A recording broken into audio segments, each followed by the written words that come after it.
Sadat मालूमाती TV के देखने और सुनने वालों को अस्सलाम वालेकुम। आज हम बात करेंगे बरसगीर पाको हिंद की। जगराफिया लिहाज से बरसगीर पाको हिंद पहाड़ों और समंदरों से घिरा हुआ है। वसी रकबे की वजह से इसको छोटा बर-ए-आज़म कहा जाता है, जिसका साहिल 5000 मील के लगभग है, जबकि खुश्की की सरहद तकरीबन 6000 मील है।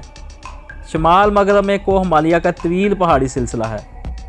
इससे पहले कि हम अपनी वीडियो को स्टार्ट करें, नए आने वाले फ्रेंड्स से गुजारिश है कि मेरे चैनल को सब्सक्राइब कर लें। कोह हिमालय के शर्कन गरबन सिंध और गंगा के मैदान हैं, जो पंजाब से लेकर बर्मा तक फैले हुए हैं। जनूब में सतह मुर्तफा दक्कन और दक्कन के मशरकी मगरबी साहली मैदान मौजूद हैं।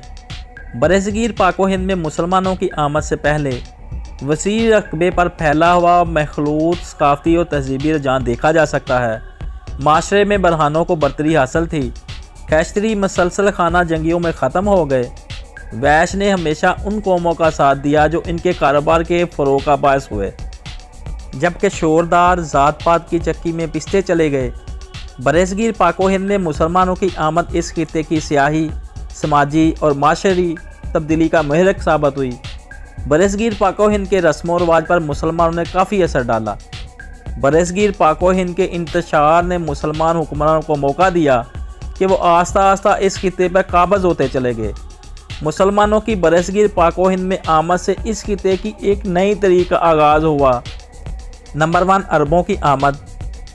बरसगीर पाको हिंद में अराइयों की आमद के बाद सबसे अहम वाक़या 8वीं सदी ईस्वी में मुसलमानों की आमद और सिंध में फतूहात हैं। इस वक्त ईरान, इराक, शाम, मिस्र, तुर्की, अफ्रीका का जनूबी इलाका और यूरोप के बाज़ हिस्से मुसलमानों के ज़ेर नगीन थे। बरसगीर पाको हिंद के साथ अरबों का तजारती तल्लुक़ एक अरसे से कायम था।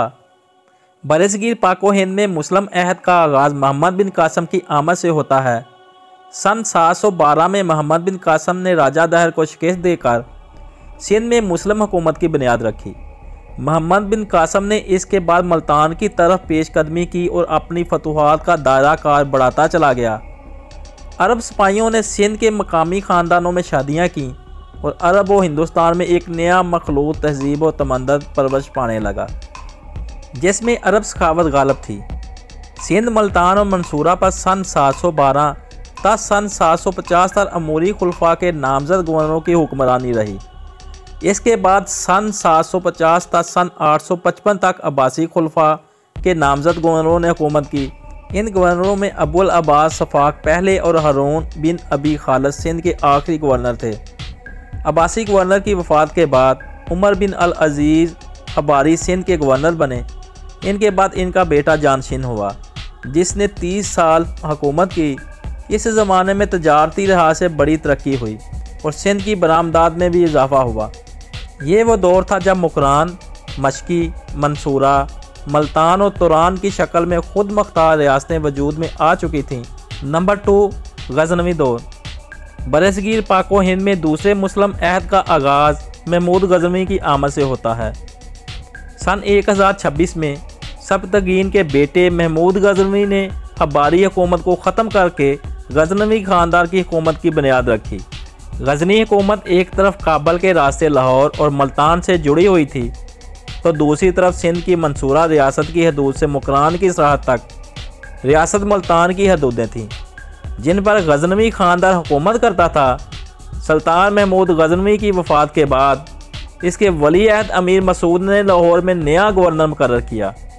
इसके अहद में लाहौर इल्मी और अदबी सरगर्मियों का मरकज़ बन गया था। पेशावर, पंजाब और मुल्तान पर सन 1026 तक 1179 तक गज़नवी ख़ानदान ने हुकूमत की। सन 1175 में सुल्तान मोहम्मद गौरी ने गज़नवी के आखिरी हुक्मरान को शिकस्त देकर मुल्तान और उचक पर कब्ज़ा कर लिया और अपनी सल्तनत मज़ीद वसी करनी शुरू कर दी।